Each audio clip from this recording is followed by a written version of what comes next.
Les principes du résumé. Résumé. On peut résumer les exigences essentielles de l'exercice en quatre principes fondamentaux. On a la concision. Le résumé est un exercice de réduction qui consiste à reproduire les idées essentielles du texte d'une manière brève et précise, en respectant le nombre indiqué dans le libellé du sujet, dans les épreuves des concours. D'entrée aux grandes écoles d'ingénieurs, ce nombre peut varier entre 100 et 200 mots avec une marge de tolérance de 10%.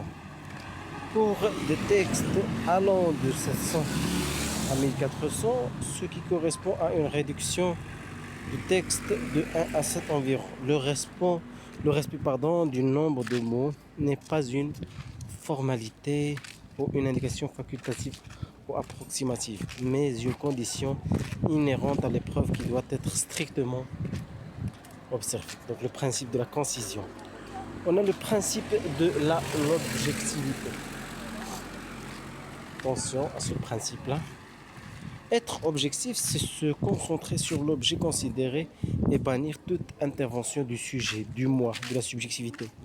Dans le résumé, cela se traduit par une attitude impartiale par rapport au contenu du texte. Le candidat doit éviter tout commentaire, jugement ou interprétation des idées du texte et doit se contenter de les reproduire d'une manière neutre et dans l'ordre dans lequel elles apparaissent dans le texte initial.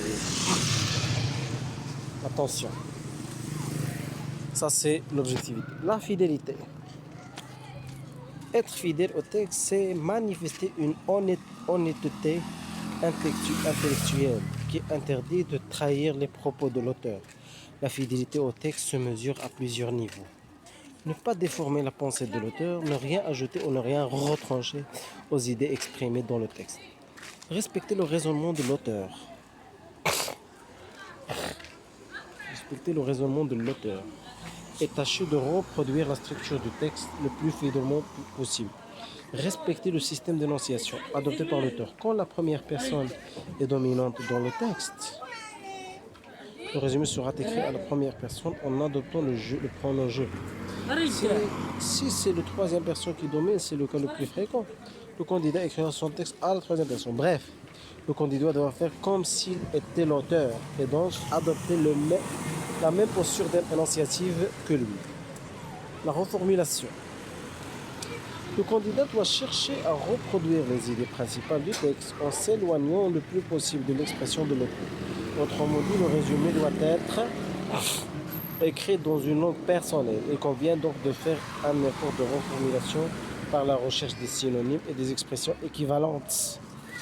Mais reformuler, ce n'est pas seulement remplacer les mots de l'auteur par d'autres mots, mais modifier également la structure des phrases dans le but d'obtenir des formulations à la fois différentes, précises et directes qui permettent de condenser le sens du texte, tout en personnalisant l'expression. Faut-il reprendre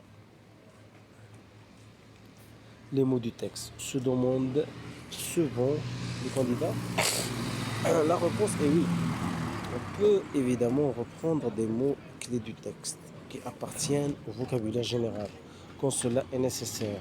Mais il ne faut pas que la reprise soit systématique. Par contre, ce qu'il faut absolument éviter, c'est de reprendre les formules de l'auteur. Une association de deux mots au plus propre à l'auteur dans le texte traité, des phrases ou des parties entières d'une phrase. En somme, le candidat doit adopter une expression personnelle au niveau du choix des mots et des structures syntaxiques. La conduite de l'exercice. Voilà tout ce qui concerne les principes du résumé. Les 4 principes du résumé, à savoir la reformulation, la fidélité, l'objectivité et la concision.